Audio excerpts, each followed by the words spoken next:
Yesterday I spent a little time doing some fab work on the arch. Looks like I need to do a little bit more straightening. This one looks like it's bent that direction, and this one looks like it's bent that direction. But yeah, there's the start, there's the main hoops on the side, so that will turn into a gigantic solar array and dingy-davit thingy. So I got a little welding done yesterday. The hoops are bent. Tried to get them kind of good. Here's the base tacked in place, and then that's the forward base. This is the aft transom corner base, and that one's all tacked in place. And then I tried to get the diagonal here welded on, but I could not, and part of it was because I couldn't get it to hold properly. Well, I tried all day today messing around with clamps and other stuff. The duct tape right here is just to hold it in place temporarily while this was installed. But yeah, it's funny how the old school style sailorizing stuff fixes everything. This is a rolling hitch to an Alpine butterfly, and then a simple half hitch to hold it all snug. And it's on a slip. So I can just pull this end and it'll undo. And then the same thing on this side. This is quite a contraption. A little bit different because the cross braces and the temporary cross braces in the way, but yeah, same thing, rolling hitch, Alpine butterfly, and a simple half hitch holding the whole thing together. And it's up there and ready to weld. So yeah, go figure, huh? Old school versus new tech tools.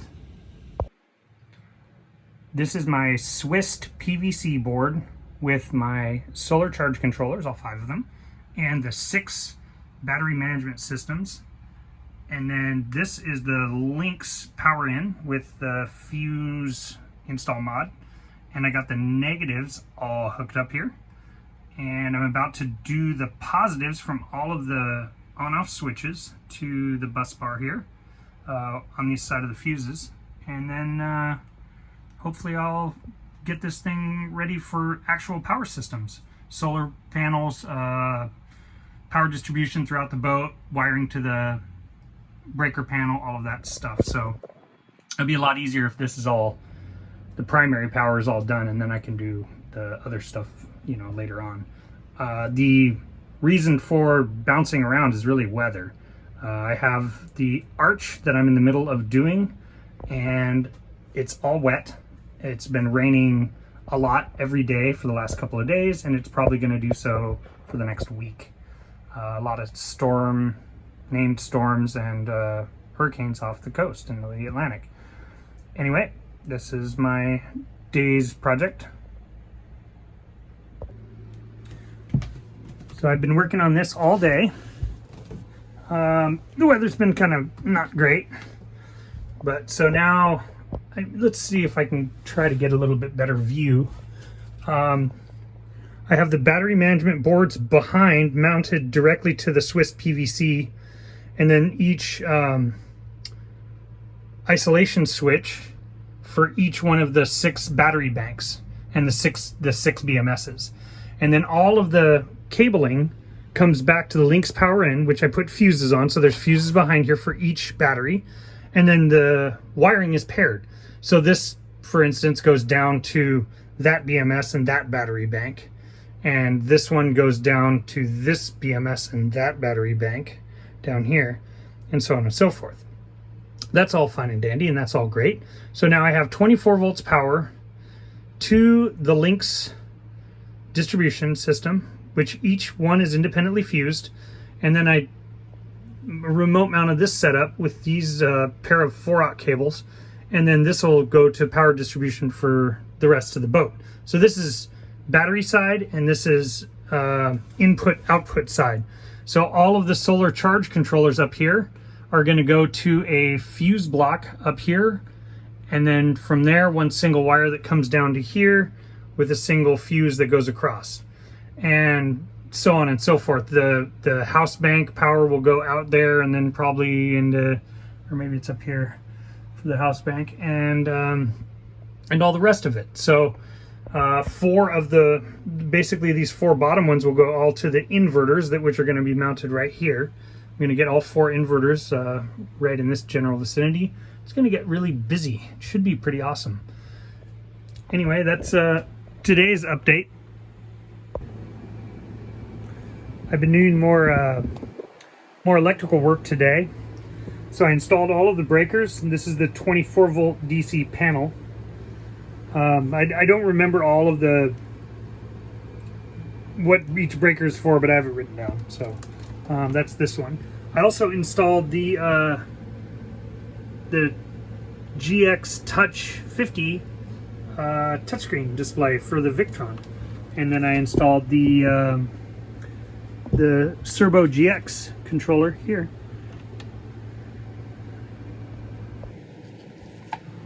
So this is one of 6 of my VE direct to USB interface cables, and I have 6 VE direct devices, so I need to adapt them with the cables, with these cables, to this USB hub, powered USB hub. And that way I can get more USB devices on the network, because the Serbo GX actually only has 2 available USB ports on the side over here. So it doesn't really work out so well. And then, so I have 2 USB ports. I also have 3 VE direct ports up here. So it's not perfect for what I'm doing, but I'll make it work just fine. And this video is sponsored by Tequila, and this is courtesy of Calvin. Calvin, I helped out do a little bit of woodworking for 15 minutes, and he gave me a gigantic bottle of one of the worst tequilas I think I've ever had. However, when you mix it with 1 part tequila, 2 parts margarita mix, and 2 parts orange juice, it's actually pretty tasty. I need to figure out where I can mount the USB hub. I'm halfway thinking that over here on this wall would be a pretty good place, because I'm also going to have the power distribution. So all of the battery side, where it says bat positive and negative, is going to go to a fuse block that's over on this wall as well. So that might work out really good to have both of them right next to each other. So this is the VE direct cable. Try not to drop it into the pit of despair. But these things, so there's this little doodah here that comes out, and then this little VE direct cable should go right into there like that, and then they're gonna run over here. Man, they are plenty long. I could also put the USB hub inside the breaker panel as well. That might work too. Just the question is, do I need to get to it? And I'm feeling like no is the answer to that. I kind of like having it out of the way, because in here that's kind of damp and moist. I mean, the pit of despair is certainly not the best place. I don't know if you can see some of that schmucky water down there. I've been cleaning this out for months. Just cycling water through it, soapy Dawn water, and it still looks like that after months. So this, unfortunately, the previous installation, there was a board that was across this thing with a couple of holes, like one here and one over there. Was there one in the middle maybe? Anyway, one was the drain for the showers to go down there, and one was actually the sump pump that pulled all the nasty out of the down there. So I think this is the first time in 46 years that this thing has been opened up, and God knows what is down there. There's no way it ever could have been cleaned, because it had the panel over it, kind of like this side over here. See, that goes down there too, but it just has the piece of wood, the little fiberglass over top of it, so that it could never drain down into there. Anyway, since I'm doing all the house bank battery wiring and electronics and everything like that, I figured in the very near future I'm going to be putting stuff on this wall, and I might as well finish painting it. So I missed this entire top corner the first time because there used to be stuff temporarily mounted there, and well, now it's not there. I may move these wires here. This is the house bank wiring. I may move it over to here and get it out of the way. The inverter chargers are going to go right here. So we're going to get some Victronic stuff going here. I think I'm going to mount the Anker USB hub right here, and then the little fuse block distribution for the solar charge controllers is going to go right here, and then that can go directly over to one of the first ports on the Lynx power in right here, just below the shunt. Anyway, I just thought I would get a little coat of paint on this stuff. As you can see, I have tried countless times to prevent the runs, but this is running like an Olympic athlete. It's just crazy. I mean, the paint is so thin. That was the other problem, is that the first time I coated this bulkhead, I thinned it, which was not a good idea. So as you can see, I got decent coverage. That's because most of this has already been painted before, but this area up here did not, and you'll see like kind of shadows on the spots. It's just, this Interlux bilge coat is just really, really thin. It doesn't coat super well. It is extraordinarily hard, and it's a really, really good paint, but I have some more to do. Maybe in the future I will recoat. You can see the color change. It's kind of interesting. I don't know why. It's the same can, and maybe it's just leaching color from below, or maybe it just yellows over time. I don't know, but maybe I will recoat this whole area down in here later on. This is the new location for my power distribution, and I kind of ran into a little snafu yesterday. I'll pull this down without shredding stuff. Gently, voila. Okay, so all of the AC cabling here, which I left long on purpose, it goes through this hole, which I drilled another hole to make it a little wider yesterday, so it comes all the way out to the mounting angle of the box.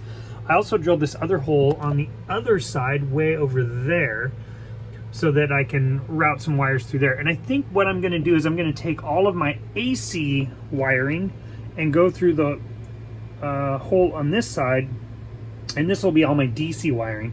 I didn't really think of the quantity of wire in the bundle, but the DC wiring is 3 times as many circuits as the AC wiring, and so it kind of makes sense. So yeah, I'm gonna probably reroute all this wiring here in just a little bit. And what I did yesterday is I took a little bit of time after it was all after the paint was dry.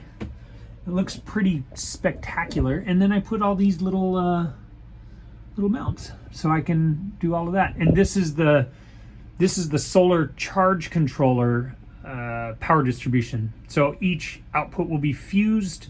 Each solar charge controller has its own fuse, and then there will be a fuse on top at the actual solar panel. So lots of fuses, plenty good distribution, organized, good times. Here is the after effects of me cleaning up all of the AC wiring. Yeah, it makes a giant difference when you organize everything. Even this one seems a little out, but I mean, it's only, 14 inches long, so it's not really a big deal. This is the range. This is just the way that the bundle came together, unfortunately, but it will actually hook up onto here. The breaker should show up today, and I'll get all, the rest of the breakers all installed. This is the 2-pole 240 volt breaker system here. I always use dielectric grease or connector gel, anti-corrosion, and connection gel dielectric grease. I use this stuff a lot. I put it on everything. It's kind of like my Frank's Red Hot, really. So anyway, yeah, so now this giant hole is wide open for all of my DC cabling. This hole over here is certainly big enough for all the rest of the AC. There's going to be two circuits coming off the 240 panel going through there, which this is one of them. And then I think there's two more 120 volt. Let's see if I can pull it out here. Traction bank charger, yeah, so there's 3 going out there. Traction, no, shore power's inside. So yeah, so there's 3 going out, one's already there.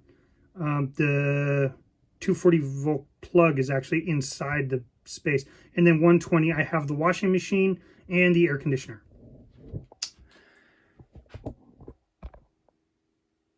So then I can show you kind of what it looks like in here. It got much more tidy. I like that much better. So it comes through the bulkhead over here and wraps up over there. And then there's plenty of space. If I need to make the zip ties bigger and all that stuff, I can certainly do that. And then all the DC cabling will come out of that hole right there. Yay. Great looking feet. Also, while I was at it today, this outlet over here, which I have a couple of things plugged into, like this power strip and other things, I replaced the wire. This is residential solid core Romex wire. Not great for a boat. It works. There's nothing wrong per se with it. It's just not tin copper, and it doesn't bend and flex and stuff like that. So this is, I believe, is the very last of the original 120 volt solid core wiring on Lookfar. So I had this piece. I don't know where my spool is. I have a sneaking suspicion it's up in the storage unit, but I ran the new wire, and it goes through like up inside here, and then you can maybe see it up there. I also, let's grab that thingy. Oh, production. Okay, flashlight. So I also, yesterday, and I didn't make mention of this, I also kind of tidied up the wire hangers here too. So then there's the wire. All of this stuff is going to get fixed and cleaned and stuff. It's just, this is mostly old wire, but there's the new one running across, and all of my new cable hangers here. It just tidied everything up so much better. I like it. Well, let me show you what I did today. So I've had some fuses for my 12 volt battery bank, so I removed that and added the wiring to the 12 volt batteries I've had going in here for about a year. So there's the 2 fuses I got going for each battery. And then I also installed the smart shunt, which arrived today. And this is for the 12 volt.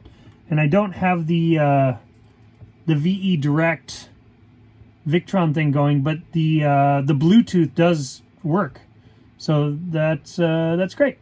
And then I also, the negative right there, I replaced it. Had number 6 gauge wire, the original wire, which I had just been running for a long time, and I replaced that. So did a little bit of cabling, got the shunt installed, got the fuses installed, redid my 12 volts, so now we're kind of like legit and legal, and that's pretty good. And then I can show you some of the minor stuff in the inside here. in the battery room. Just can't win. Let's get this thing. Okay. So if you, I don't know if you remember, but the old wires, these wires, now this is, the yellow is the new one. It used to be a black wire, but both of them went through this port here, which is like an old one. It was already there. So at least I don't think I drilled that. Anyway, I got this entire area cleared up and ready for putting something over top of that. So hopefully in the near future-ish, that stuff will show up and then I can put my inverters right there. I do have, so I don't know if I got this. This is the, this right here, this is the fuse block for the solar. So I need to get my 10 gauge wire. I think it's up in the storage unit, but I need to get the wiring from the battery side from this over to all of the charge controllers. I did in fact get all of the VE direct cables, the control cables going to here, and then they're mounted to the Anker USB hub inside. So now I just got to work on getting the power to that USB hub, and then that'll be ready to go.